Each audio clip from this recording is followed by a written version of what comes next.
I want to thank Honorable Sagara Karyavasam for actually bringing this motion, because in my opinion, the biggest problem facing this country is actually the problem of its judicial system. I think even the economy can be fixed if we can fix the judicial system. The law's delays is a huge problem. As we all know, justice delayed is justice denied. Inefficiency of the administration. And I'm not talking that only the administration inefficiencies in the judicial system. It's there across the country, but in the judicial system included. And the cost to the public, both financially, in terms of time, and emotionally. A young girl who has been sexually abused, the case is heard when she's a grown-up, married, maybe having children. And you can imagine the emotional cost to that young mother. So it's not the economy. We need to fix the judicial system of this country. I challenge anyone to take an opinion poll of some of the arguments that are coming up in the House today. It is not a criticism of individuals. It's a criticism of a system that needs to be changed. And I speak today from the perspective of the public of this country. We need a change. I am comforted by the fact that there are people in this profession who are equally not satisfied with how the system works and actually wants to see the necessary changes. If I were to just start with two stories. I was visiting the Sri Jnana Buddhist Center in Moratua. The Venerable Udugama Vimala Kirti is the chief incumbent or the priest in the temple. And he said to me, I went to court over a case. The case had been going on, postponed for 8 years. Finally, it was heard. And on the final day I went to give evidence, I noticed that 30 cases had been listed. 27 were taken up in the first 30-40 minutes just for postponement. And then ultimately 3 cases were heard, one of which was my case. And he said to me, each time it was postponed, I paid rupees 50,000 to the attorneys. And it went on and on and on. And I was wondering, why did we postpone 27 cases? Couldn't we have told these people, because I'm coming for justice after 10 years, couldn't we have told these people, come in 10 years from now, the case will be heard and you pay 50,000 rupees once. Now this is the view of the public. Another story I recollect is when President Maithripala Sirisena was in office, he summoned everybody in the judicial system and he wanted to talk about the delays in laws. So he called me also. And I asked him, why am I being called? He said, you're acting Minister of Finance. Could you also please attend this meeting? I went for the meeting. And all the problems were presented. And then President Sirisena said to me, what can you do about this? And I said to him, we can provide resources for increasing the bench. We can provide resources for increasing the Attorney General's department. We can provide resources for training and for human resources. But I said others might disagree with me. But I must say this. There's one thing. We are a poor country with limited resources. And when we are putting our resources, we need to be clear where we are going to put our resources. And we should put in human resources. But I said I would not put it on infrastructure. Because if you have to make decisions and choices. I remember as a young boy going to a government school in Colombo. My mother one day told me, you're not going at 7 in the morning to school. You're going at 1 in the afternoon to school. And I actually went for a whole year in the afternoon. I asked my mother why. She said there are no classrooms. It's a government school. Therefore, you have to go to school in the afternoon. Our physical infrastructure is only used half of the day. We have to think out of the box. The Justice Minister and the former Justice Minister are here. There are limitations in terms of resources. We have to think out of the box if we are going to resolve this issue. A day is a day in terms of time, but a court could be more than 1 day. And therefore, I'm just putting that as a case that if we are going to really resolve this in favor of the people in this country, we have to think outside the system. The pending cases were discussed in 2019, 763,000 cases. In 2021, nearly 1.1 million, an increase from 2019 to 2021 of 43.6% of pending cases. I know there was COVID and disruptions and all, and that's why the excess. But the fact is, it's a huge excess. And these are Ministry of Justice Statistics Unit information that I am providing here. While that is true, also, when we need to speed up a case, everybody is on it. We had a situation where, a prospective candidate to become the IGP of the country, the case was brought, speeded up, the case was concluded, and the judgment just given a few days ago. But yesterday, it was very, very unusual that after the judgment has been given on this case, that the attorneys bring a motion to court and are requesting that a part of the petition that they had filed, particularly in reference to the present president of the country, that be basically withdrawn from the judgment. It really calls into question the system. This is unprecedented. Professors of law could comment on this more than me, but it's unprecedented on a concluded case that the petition to be amended. So you are asking yourself the question, what is the integrity of the system? What is the integrity of the attorneys appearing? What is the integrity of the judges to even entertain such a thing? Is there more to this politically? When we talk about laws delays, often it is said that in every country there are laws delays, and therefore, we should not be using this for an excuse. There are many reasons for delays. Where inadequacy of courts and judges, we heard, lack of training, we heard about it today, and there are all kinds of other deliberate delays on the part sometimes. Delays on part of law enforcement, judicial medical officers, forensics experts, analysts, archaic legal procedures, many issues why there are. And as the former minister said, we increased the bench during the 20th Amendment. But really, in terms of speeding up cases, there is no visible improvement. And then we see, particularly I would say on commercial cases, you're wondering why Sri Lanka has no investment. It's to do with the problem in the judicial system. In the ease of doing business index, we are placed 99. But on the enforcement of contracts, Sri Lanka is placed 164. Who is going to come here? Who is going to come here? We set up a commercial courts, right, at the beginning, but it hasn't given the desired result. And this was referred to earlier, a keynote address at the National Law Conference in June 2023 by the Justice Priyantha Jayawardena, the President's Counsel, that was made. With the permission of the chair, because I don't have time, I would like to actually table this only for the reason that there are many recommendations in this, and therefore whether this speech could be tabled, because there are many recommendations on laws delays and how to actually handle it. But if I were to just quote from it, he says, in my view, the answer is that it is difficult to do business in Sri Lanka. There is no investor-friendly environment, predictability on security for investments.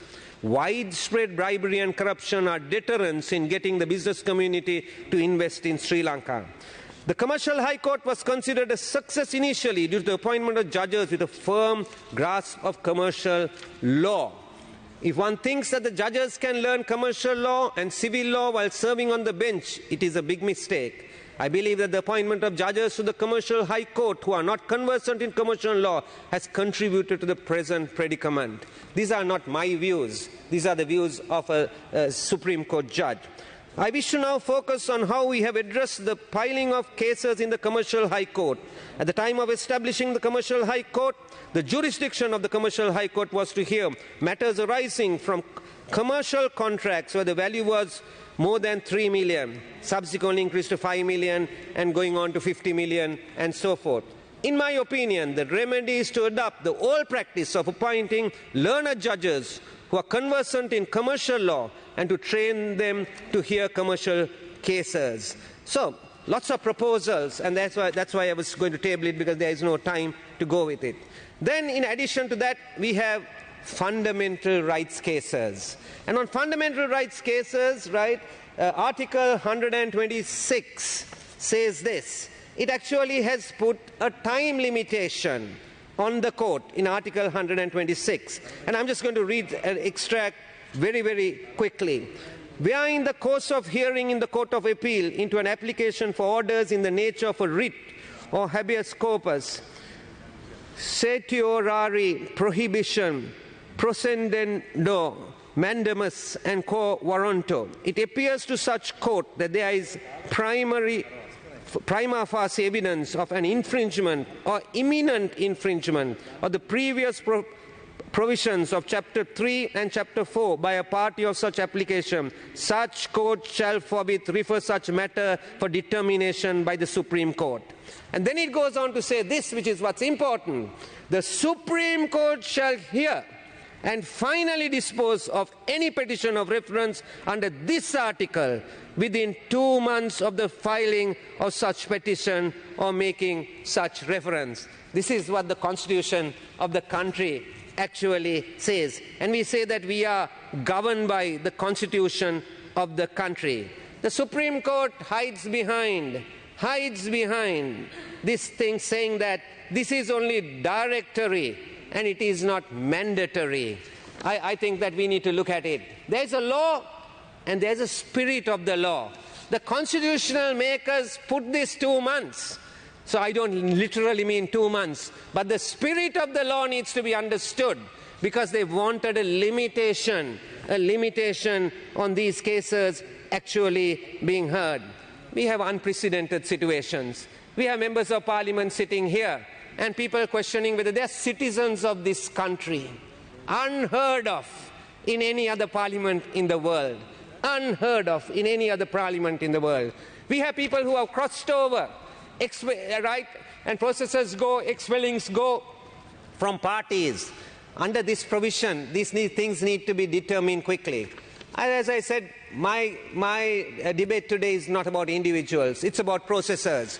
It is fair by the member of parliament included that if they haven't committed an offence, that they are set free immediately.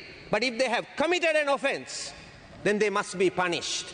And they must be punished very quickly. And we must not delay it. So this impinges on the franchise of the people.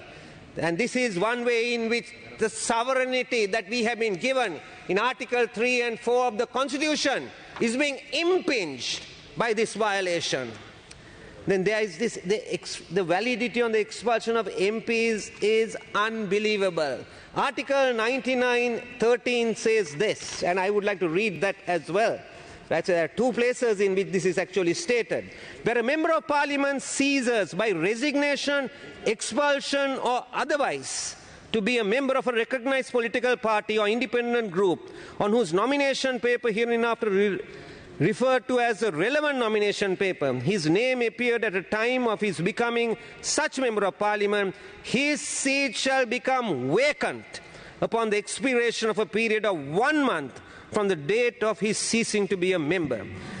Provided in the case of expulsion of a member of parliament, his seat shall not become vacant if prior to the expiration of the said period of 1 month he applies to the Supreme Court by petition in writing, and the Supreme Court upon such application determines that such expulsion was invalid. We all agree up to that point about the 1 month and going to the Supreme Court. But here we are. Such petition shall be inquired into by 3 judges of the Supreme Court, who shall make their determination within 2 months of filing such petition. Where the Supreme Court determines that the expulsion was valid, the vacancy shall occur from the date of such determination. 2 months has been stipulated. In the Constitution of the country it has been stipulated. But none of this is actually being followed. Not the letter of the law, neither is the spirit of the law being followed. And what is the example that we are actually setting? So there are all kinds of issues. Today there is a general agreement that the exercise of civil appeals jurisdiction by the High Court has not produced the desired results, considering the large number of cases that are before the Supreme Court, taking up much valuable judicial time of the apex court of the country. So I would say to the ministers, consider the Court of Appeals sitting in the provinces could take up civil appeals as well as fundamental rights applications. I'm saying we have to look out of the box. I'm saying consider these things if we really want to see changes. We also see that increasingly more bills are coming up, more bills. All the bills are being challenged by various parties, increase in the number of challenges of bills that are coming. And we also, I heard today from the ministers that you want to increase the law and you want to bring in new laws. All this is going to be challenged. And therefore the time of the apex court is going to be focused on this.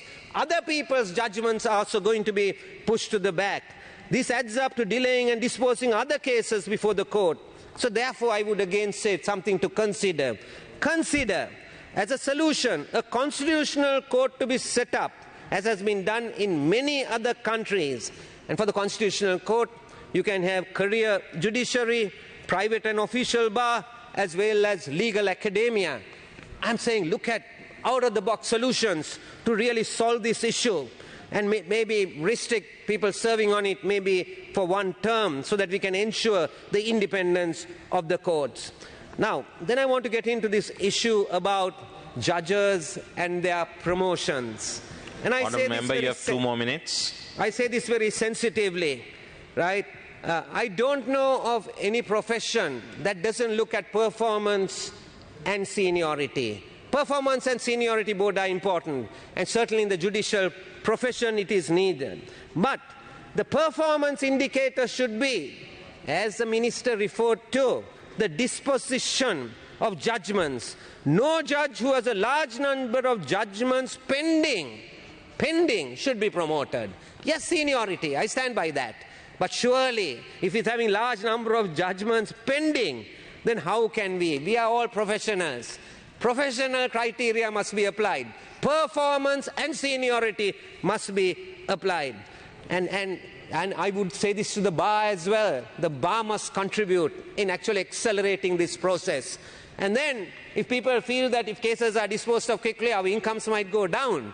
It won't go down, because people will get more confidence to come into the courts. Today's Daily Mirror says that the Caterers Association or somebody has made a determination that if you go and eat in a restaurant and you don't pay the bill, then they have to ask them to assault the politician or whoever who isn't paying the bill. What kind of crap is this? They should be going to court. They should be going to court. Why are the people talking like this? Because they have lost confidence in the judicial system of the country. And in closing, I would like to make this point on basically judicial administration. As was mentioned before, in 1994, on May 6, Srinath Lalaka Kumarasinghe brought this and suggested that basically we establish a separate judicial administrative authority. Member, please wind up. I'm winding up. Don't delay it. And during that time, he said that even Mr. Athulat Mudali was backing this idea and said there was no decorum in the court.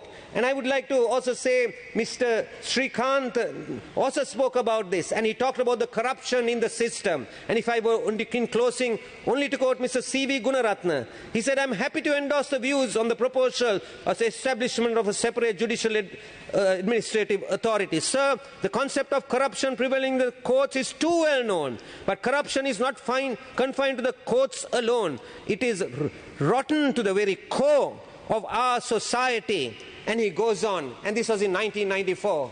What's the difference today? Today people say it's much worse, corruption is much worse. And therefore, we need to tackle this. So I back the suggestion by Sagala Karyavasam, and I would say, while the ministers look at changing situations, a select committee on reducing laws on delays and building the confidence both of investors and citizens. Maybe a select committee should go into it. Thank you very much for the time given. Thank you.